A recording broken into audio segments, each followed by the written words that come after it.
नमस्कार, मैं शिवाग सिद्दीकी। आप देख रहे हैं IPN 7। आज मैं मलाड मालूनी गेट नंबर 7 में आया हूँ समाजवादी पार्टी के कार्यालय में। आज माननीय अबू आसिम आजमी साहब जो समाजवादी पार्टी के दिग्गज नेता हैं, जो हर मुद्दे पे हर मसले को बेबाक उठाते रहते हैं, उनके बारे में उनके कार्यालय में आए हैं सादिक पठान जी से। आइए जानते हैं कि क्या वो बोलना चाहते हैं, क्या मैसेज देना चाहते हैं। सर,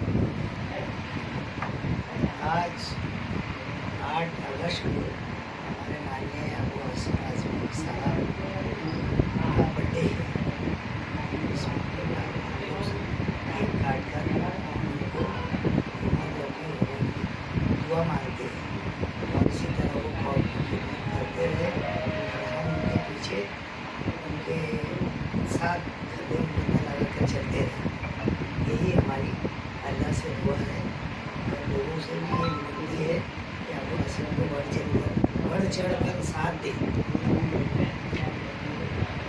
देखिए, इन लोग का दुआ है पूरे पार्टी के पूरे कार्यकर्ता के तरफ से। सादिक पठान ने अबू आसिम आजमी साहब को जन्मदिन मुबारकबाद दिए। आइए जानते हैं तस्लीम शेख से उनका क्या मैसेज है। सर, आप क्या बोलना चाहते हैं? हमारी अबू आसिम साहब के लिए अल्लाह से दुआ है कि इनकी उम्र लंबी हो, क्योंकि ये कौम की खिदमत करने का जज्बा रखते हैं और कौम की बातों को, कौम के मुद्दों को बेबाकी से उठाते हैं, लीडर बन के उठाते हैं। मेरी अल्लाह से दुआ है कि इनकी उम्र लंबी हो और कौम की खिदमत इसी तरीके से करते रहें।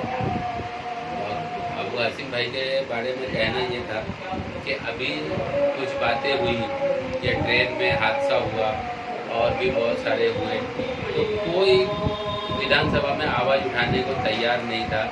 अबू आसिम भाई एक ऐसे शख्स है कि जिनको कौम की हमदर्दी है, कौम का दर्द उनके दिलों में है और वो कौम के लिए अपनी बेबाकी से आवाज़ उठाए।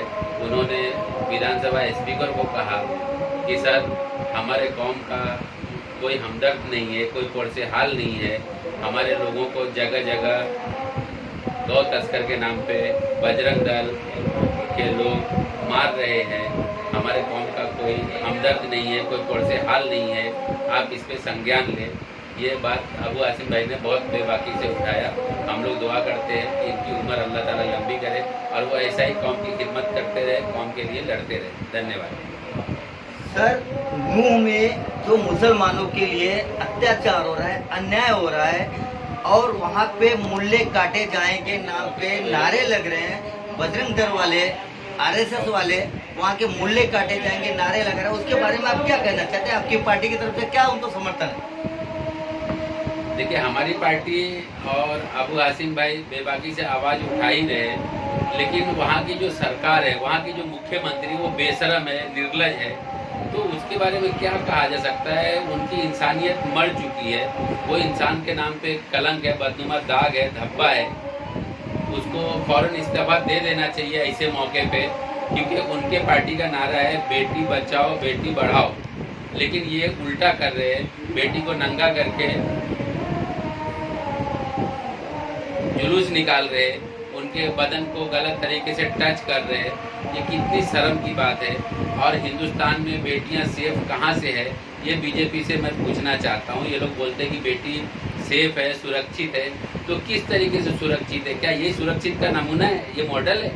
आप 2024 में आने की तैयारी कर रहे हो और डंके की चोट पे बीजेपी कह रही कि 2024 में 400 से के पार, तो क्या ये हरकत से 400 से पार आप हो गए?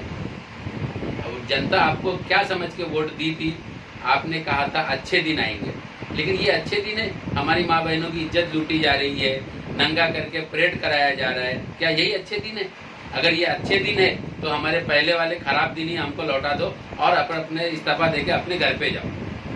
भारत देश को कुछ लोग यहाँ पे हिंदू राष्ट्र बनाना चाहते हैं, उसमें आपका क्या राय? देखिए, संविधान में जो प्रस्ताव है उसके हिसाब से ये हिंदू राज तो जिंदगी में नहीं बनेगा।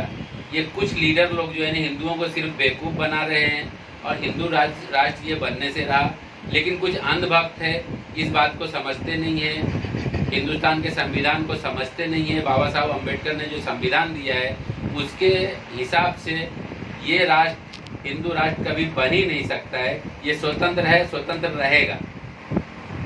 बीजेपी कह रही है कि अब की तीसरी बार हमारे माननीय नरेंद्र मोदी प्रधानमंत्री बनेगी और 300 प्लस सीट से ज्यादा सीटें लाएंगे। आपका उसमें क्या राय है? वो जो कह रहे हैं कि 400 के पार, मैंने अभी इससे पहले कहा किस तरीके से 400 के पार, उन्होंने जनता के लिए कोई ऐसा काम किया नहीं। जनता के लिए काम उनको जो करना चाहिए, आज ये कहते हैं कि मुसलमान बहनों से मुझे बहुत हमदर्दी है, मुसलमान बहनों का मुझे दिल में दर्द है। क्या मुसलमान बहनों का यही दर्द है? 3 तलाक का मुद्दा, 3 तलाक तो हमारे इसमें है ही गलत। 3 तलाक तो गलत है ही, हमारे इस्लाम में गलत है, उसका प्रावधान है, उसको सजा है, सब कुछ है। लेकिन अगर मुसलमान बहनों के लिए उनके दिल में दर्द है तो मुसलमान बहनों के लिए इनकी 9 साल 10 साल की सरकार में मुसलमान बहनों के लिए क्या प्रावधान निकाला? 3 तलाक में क्या गलत है आप बताइए? मुसलमान बहनों के लिए इन्होंने अपनी सरकार में क्या प्राइवेट प्रावधान निकाला? मुसलमान बहनों के लिए कोई सब्सिडी दिया इन्होंने, या मुसलमान बहनों के लिए कोई नौकरी निकाली इन्होंने कि ये मुसलमान बहनों के लिए, अल्पसंख्यक बहनों के लिए ये नौकरी है, ये विभाग है? ऐसा कोई प्रस्ताव इसने लाया सरकार में? तो किस तरीके से मुसलमान बहनें इनको माने या मुसलमान भाई माने कि हाँ भाई मुसलमान बहनों के लिए इनके दिल में दर्द है? सिर्फ दिखावा है, ये सिर्फ दिखावा है और दिखावा है। सर आप कह रहे हैं 3 तलाक में गलत है, 3 तलाक में क्या गलत है? मोदी जी ने तो अच्छा ही किया, लोगों का कहना है 3 तलाक में गलत क्या है? देखिए 3 तलाक में गलत ये है कि 3 तलाक जो आदमी अपने औरत को देता है तो सीधा वो जेल जाएगा, 3 साल के लिए जेल काटेगा और औरत को खर्च भी देगा। तो जब वो जेल में काटेगा तो खर्च कहाँ से देगा? खर्च तो कमाएगा तो देगा ना, खर्च लाएगा कहाँ से? और दूसरे जो इससे बड़ा गुनाह करते हैं उसको 2 साल की सजा और 3 तलाक बोलने पे 3 साल की सजा। तो ये कौन सा अन्याय है? ये कौन सा कानून है? ये अपनी समझ से बाहर है। समाजवादी पार्टी के नेता तस्लीम शेख ने साफ शब्दों में कह दिया है कि 2024 में चुनाव में भारतीय जनता पार्टी किसी तरीके से सत्ता में नहीं रहेगी और हम लोग पूरी तरह से इनको हराने की पूरी कोशिश करेंगे। हमारी समाजवादी पार्टी उसमें भारी बहुमत में जीत होगी। मैं सिफाक सिद्दीकी, IPN 7 दीपिका पटेल के साथ।